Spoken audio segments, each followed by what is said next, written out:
السلام عليكم ورحمة الله وبركاته. النهاردة هعمل معاكم كيك سهل وبسيط، كيك مختلف جدا، من غير فرن، من غير بيض، من غير مقادير كتير، كلها تكاليف بسيطة متوفرة عندنا في كل بيت. تقدري تعمليها يعني في رمضان، في المناسبات، راحة تزوري حد كده وحابة تاخديله حاجة محترمة وكويسة وما تكلفكيش كتير، تقدري تعملي الكيك اللي احنا هنعمله النهاردة. كيك سهل وبسيط جدا، مفيش فيه اي صعوبة، تقدري تحضريه بكل سهولة جدا في رمضان، في اي مناسبة. الكيك بتاعنا ده هيبقى معانا. هنقدر نقولك تقدري تعملي ايه البدايل وتقدري توفري فيه ازاي عشان ما يكلفكيش كتير. زي ما انتوا شايفين الكيك بتاعنا كام طبقة من جوه، يعني سهل جدا جدا، من غير بيض بقى ومن غير ان انت تنتظري تطلع من الفرن. مقادير سهلة وبسيطة جدا. زي ما انتوا شايفين كيك شكله حلو ومحترم، يشرفك قدام اي حد. كيكة حلوة جدا. طبعا يعني ان شاء الله كده هندخل على المقادير بتاعتنا. يعني مقادير سهلة وبسيطة جدا، مفيش فيها اي صعوبة خالص.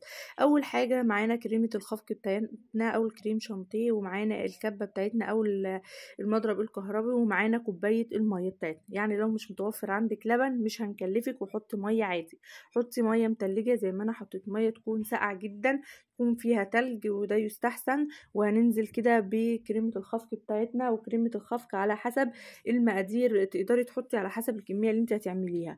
اول حاجة كده هنضرب على سرعة لمدة 3 دقايق زي ما انتوا شايفين، لحد ما يتقل كده القوام بتاعنا يبقى تقيل.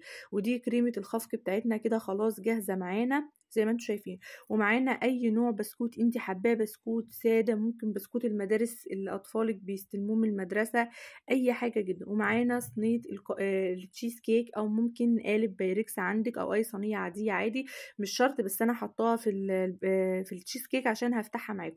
ومعانا البسكوت الساده واللبن بتاعنا. هنزل كده بالبسكوت الساده بتاعي كده في قلب اللبن. اللبن مش دافي خالص ولا اي حاجه، اللبن عادي مطلعينه من التلاجة لسه شاريينه عادي. ونرص كده البسكوتة بتاعتنا، يعني ما نحطهاش قوي في اللبن عشان نقدر نشيلها نحطها في صينية التشيز كيك بتاعتنا. زي ما انتوا شايفين كده حطيت البسكوت بتاعي كله في صينية التشيز كيك بتاعتي. وهنزل بالكريمة بتاعتنا. تقدري تتقلي الكريمة زي ما انت عايزة او تخففيها.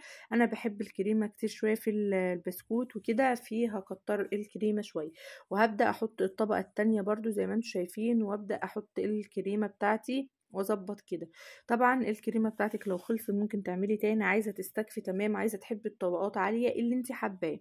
هحط طبقه الكريمه التانية، وبعدين هبقى ادخل على الصوص الشوكولاته بتاعنا. كوبايه سكر وكوبايه لبن بودر، والنهارده هنعمله بلبن بودر عشان عايزين طعمه يبقى كريمي اكتر وطعمه يبقى حلو.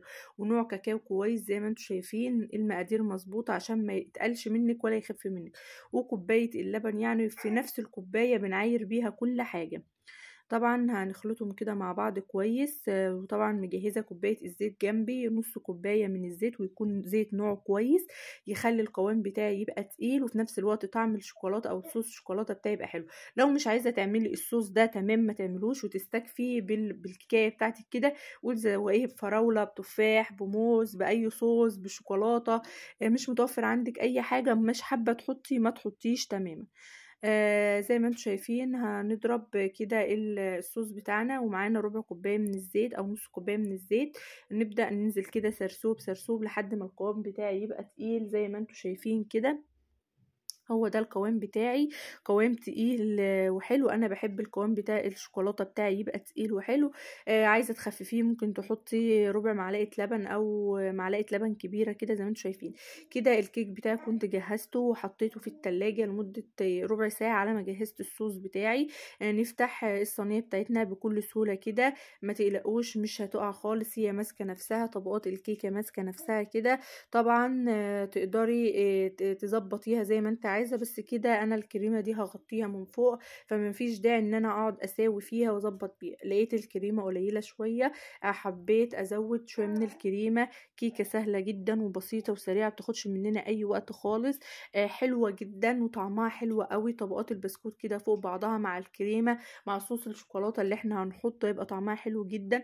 ممكن نشيل صوص الشوكولاته ونحط اي صوص متوفر عندنا، ممكن نشيل الصوصات ونحط اي نوع فاكهة نزودها عندنا، ممكن نحط شويه فرماسيل وشوكولاته شيبسي وخلاص من فوق كده اللي انت حباه. كده انا حطيت صوص الشوكولاته بتاعي من فوق كده، وجبت معلقه كاكاو حطيتها كده من فوق. بيبقى طعمها حلو وشكلها احلى، يعني حلوه جدا. الكيكايه بتاعتي سريعه جدا جدا، ما بتاخدش مني اي وقت خالص ولا مجهود.